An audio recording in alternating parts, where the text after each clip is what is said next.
میرا چینل دیکھنے والے تمام لوگوں کو السلام علیکم۔ ایک دفعہ کا ذکر ہے کہ ایک تھا مچھیرا، اپنے کام میں مگن اور خوش رہنے والا۔ وہ صرف مچھلی کا شکار کرتا اور باقی وقت گھر پر گزارتا۔ قناعت کا یہ عالم کہ جب تک پہلی شکار کی ہوئی مچھلی ختم نہ ہو دوبارہ شکار پر نہ جاتا تھا۔ ایک دن مچھیرے کی بیوی اپنے شوہر کی شکار کردہ مچھلی کو کاٹ رہی تھی کہ اس نے ایک حیرت ناک منظر دیکھا۔ ایک چمکتا دمکتا ہیرا مچھلی کے پیٹ سے ملا۔ وہ بولی، سرتاج سرتاج، آؤ دیکھو تو مجھے کیا ملا ہے۔ شوہر نے کہا، کیا ملا ہے بتاؤ تو صحیح۔ وہ بولی، دیکھو کتنا خوبصورت ہیرا۔ شوہر نے اس سے پوچھا، کدھر سے ملا ہے؟ وہ بولی، مجھے مچھلی کے پیٹ سے ملا ہے۔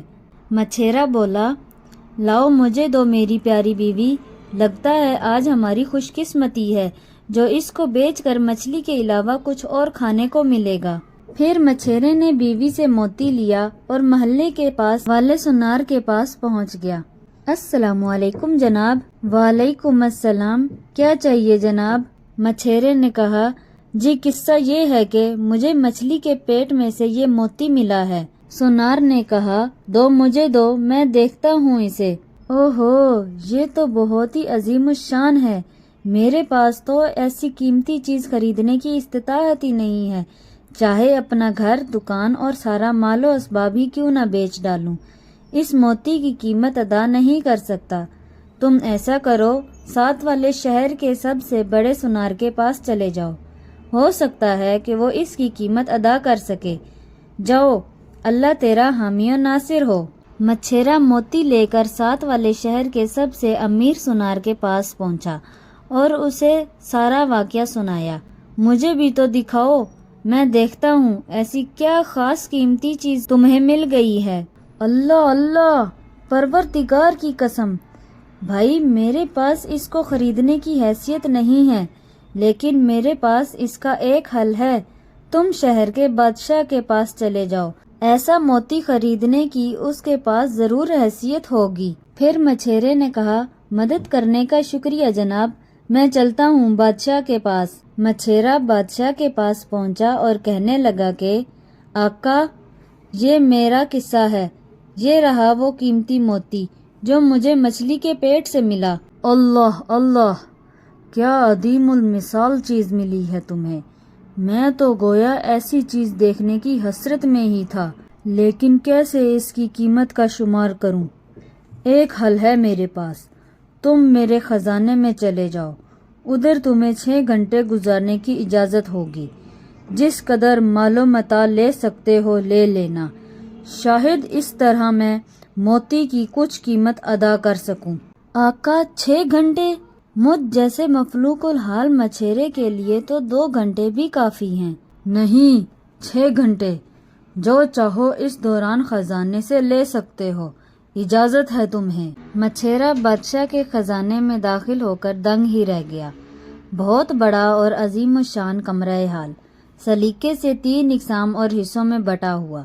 ایک قسم ہیرے جواہرات اور سونے کے زیورات سے بھری تھی، دوسری ریشمی پردوں اور مختلف قسم کے خوبصورت بستروں سے بھری ہوئی تھی، اور تیسری مختلف قسم کے مزیدار کھانوں سے بھری ہوئی تھی۔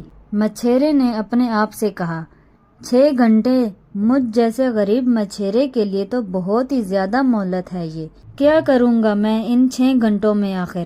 خیر، آج تو میں پیٹ بھر کے کھاؤں گا، ایسے کھانے تو میں نے پہلے کبھی دیکھے ہی نہیں، اور اس طرح مجھے ایسی توانائی بھی ملے گی جو ہیرے جواہرات اور زیور سمیٹنے میں مدد ملے گی۔ مچھیرا خزانے کی تیسری قسم میں داخل ہوا اور ادھر اس نے 2 گھنٹے گزار دیے۔ وہاں سے نکلنے کے بعد اس کی نظر مخمل کے بستر پر پڑی۔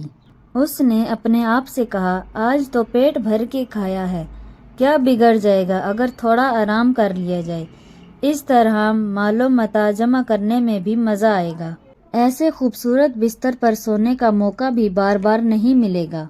پھر مچھیرے نے بستر پر سر رکھا تو وہ گہری سی گہری نیند میں ڈوبتا چلا گیا۔ اتنے میں بادشاہ کے سپاہی بھی آ گئے اور کہنے لگے کہ اٹھ اٹھ اے احمق مچھیرے، تجھے دی ہوئی مہلت ختم ہو گئی ہے۔ ہیں؟ وہ کیسے؟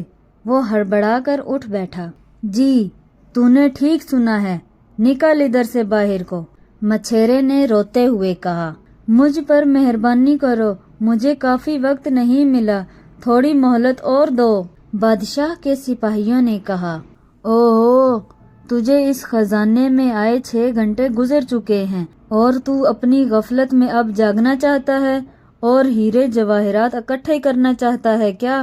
تجھے تو یہ سارا خزانہ سمیٹ لینے کے لیے کافی وقت دیا گیا تھا تاکہ جب ادھر سے باہر نکل کر جاتا تو اس سے بہتر کھانا خرید پاتا اور اس جیسے بلکہ اس سے بھی بہتر بستر بنواتا، لیکن تو احمق نکلا کہ غفلت میں پڑ گیا۔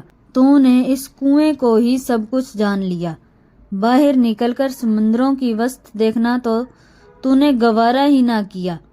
نکالو باہر اس کو، مچھیرے نے روتے ہوئے کہا۔ نہیں نہیں، مجھے ایک مہلت اور دو، مجھ پر رحم کھاؤ۔ وہ روتا ہوا پھر محل سے باہر چلا گیا۔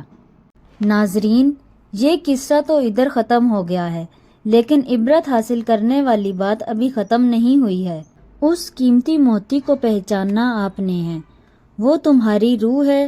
یہ ایسی قیمتی چیز ہے جس کی قیمت کا ادراک بھی نہیں کیا جا سکتا، اور جس خزانے کا اس کہانی میں ذکر ہے وہ دنیا ہے، اور اس خزانے میں رکھے گئے ہیرے جواہرات تمہارے اعمال صالحہ ہے، اور نرم و ملائم بستر اور کھانا وہ تمہاری غفلت ہے، اور دنیا کے تمام عیش و آرام ہیں۔ سمجھدار لوگوں کے لیے اس کہانی میں بہت ہی زیادہ سبق ہے۔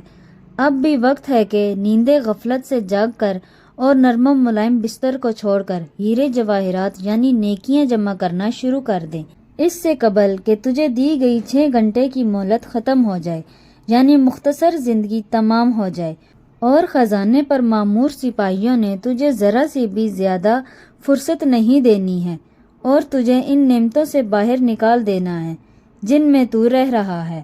ناظرین، نیک اعمال کی طرف توجہ کریں اور اپنے بچوں کو بھی اس کی ترغیب دیں۔ اللہ حافظ۔